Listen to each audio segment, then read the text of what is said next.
Pero kailangan kasi yung pure CSV. EF. So CSV lang. So lagyan natin dito yung list of names. Yan. Di ba, list of names na gagamitin natin na file name. And then, click enter para ma-simplify. Kung okay na yung file, kung na-save na yung, kung nag-save na yung, nag-download na pala yung certificate, ito nag-download na siya. Okay na din yung Excel. Na-save na rin natin yan. So, punta na tayo dun sa report page. So, yan. Gawin na naman.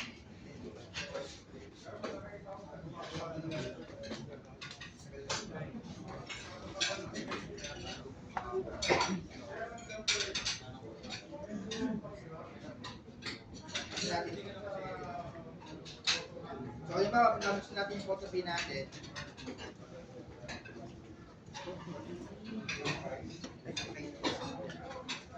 halimbawa, nabuksan na po natin yung photography natin, gagawin lang po natin dito, ilalagay natin dito yung ginawa natin certificate sa Canva.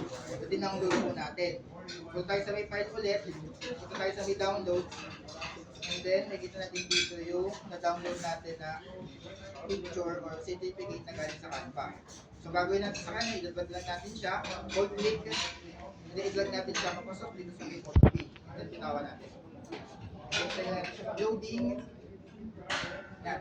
Sa ngayon, papasok kayo yung certificate na to. Tapos po yan, punta po tayo sa may text, sa may type tool. Click lang natin to, natin type tool. And then, click po natin to, nakita. Yan. So, make sure po naka-justify sa center. Ito po yung justify natin sa center. And then, type natin dito yung, ito ang name here na lang dito lagay natin kasi yun naman nire-replace niya. Kahit na naman ilagay natin dito. So, pwede nyo po siyang lakihan kung nabibigay sa mail.